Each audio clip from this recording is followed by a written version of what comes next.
Hey guys, Kyle, the Death Knight of Anime here, bringing you my review for My Hero Academia Chapter 259. And before I even actually get into the review itself, one thing I have to quickly mention that I didn't mention in my One Piece review is that One Piece next week is going to be on break.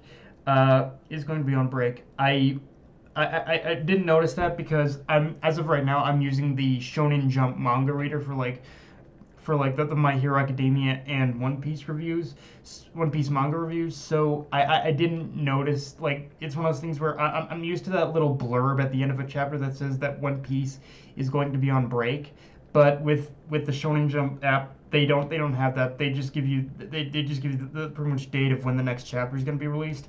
And I forgot to double check that. So yeah, there's gonna be no review of the One Piece manga next week. So it is what it is. But I'm not gonna lie, I'm a little infuriated that he had to go on break after that chapter. But it is what it is.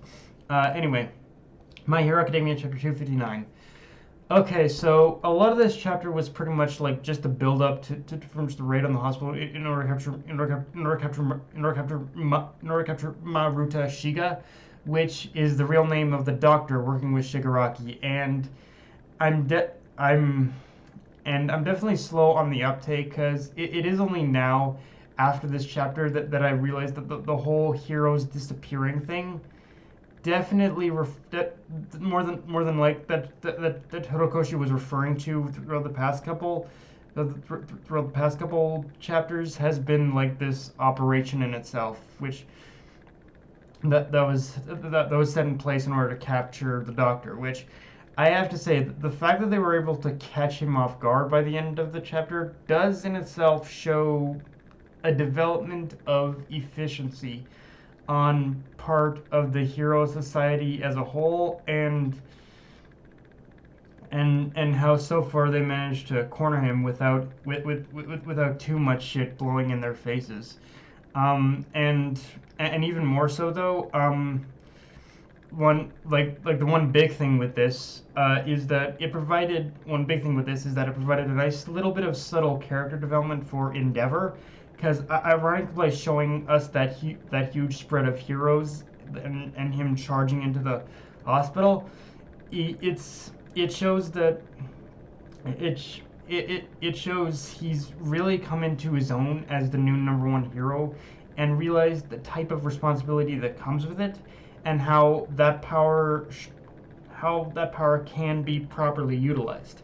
I mean, don't get me wrong. For as much as we love All Might, we have to admit the one thing that All Might could never do was properly organize an army of heroes like this, or even for that matter, even organize like a force this big. Because All Might he All Might, if you notice, every time All Might was on an assignment or something, or was part of an operation, it was only a very small group of heroes. So that proved that he pretty much he wanted to. I think it showed that underneath it All Might had, like, was always worried about the type of casualties that would happen. So, and you always wanted to, like, be at the front, like, pretty much, like, preventing as little casualty and little damage as possible. So it showed whereas with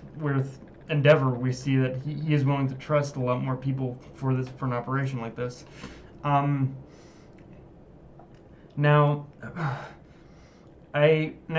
despite things supposedly going well, like I said at the end of the chapter, they managed to corner the Doctor. But despite all supposedly going well, I did get a very strong vibe that all of this is still a trap in some way. And after we switch back to like downtown city or something, I got very heavy red flags and sirens flashing in my head that makes me feel almost like the Paranormal Liberation Front at this point in the story have kind like I almost get the feeling that pretty much the Doctor's capture isn't gonna mean jack shit to pretty much the Paranormal Liberation Front at this point. Like, if anything, I think they've I get the feeling they've kind of thrown him under the bus, so to speak, and they've used him as a means in order to draw the heroes away from the city. That's kind of what I'm looking at with this setup. Like it doesn't feel like it feels like it's basically all unintentional. Like pretty much like the heroes are still kind of falling into the trap of being away from the city, so it's unprotected for the Liberation Front to move in, or something like that. That's kind of the vibe I'm getting right now. Um, with that said, the name with the reveal of the Doctor's real name, because real name being being being being being being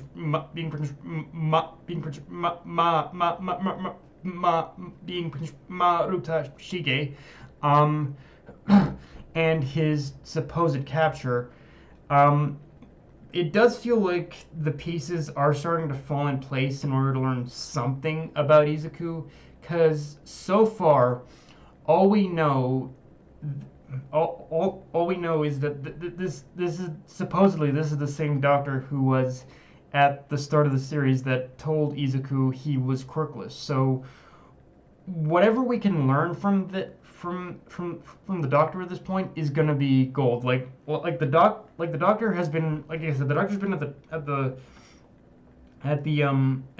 start of the series. So this opens like a treasure trove of information to be explored. Like there's just so much that can be explored with this one character's capture. Um, or even like for instance, we could possibly learn like that the doctor might have been keeping a secret about Izuku, might have been keeping a secret about Izuku, like whether or not he really is quirkless, or even for that matter, who his father is, because Horikoshi has that's the one interesting thing. He's kept very tight-lipped about who Izuku's father is. So with the doctor's capture, it does in fact open the door to possibly learn that, possibly learn who his who his father is or something. I don't know. And honestly, even if we take and honestly, even if we take Izuku out of the picture altogether, there's still a lot we can glean from Maruta's capture. Like the first real possibility of him doing the Nomu experience, and the chance of saving Oboro, assuming there's even anything left of him inside from Kodagiri, the possibility of that happening just kind of increased to a higher probability than before. Um, of course, again, there's just so much. There's just so many possibilities of what can happen with this with this with this whole thing. And one cool thing for sure about this chapter is that because there was such large groups of heroes taking part in this, we got to see a lot of heroes that I think we can all assume we were worried at one point that Horikoshi had forgotten about. Like we got three-fourths that remain of the Wild Pussycats, which, again, honestly, with from Maruta's capture, that again opens up a little bit of a door in order for Ragdoll in order to get her quirk back. Like I don't know I don't know how that would be possible. Now I don't know how that particular thing would be possible since her quirk is basically is part of All for One at this point. But yeah, we could gain that we can but one of the things we could gain for sure is basically how to return all the quirks that All for One has stolen. So yeah, it's really like I said with this one character's capture and focusing on this one character, there are so many avenues that can be explored now. Like so many avenues for storytelling that can be explored with this with this with the doctors with Maruta's capture, and just like there's so much that can happen now.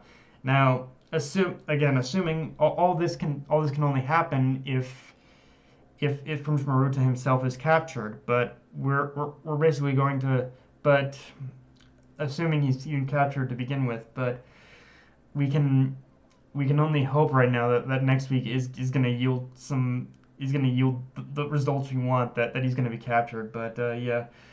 But yeah, guys, that's all I got for this review. If you enjoyed the video, like, comment, subscribe. Follow me on Twitter, Facebook, Analyst or Control. That Knight of Enemy, signing off. Later, guys.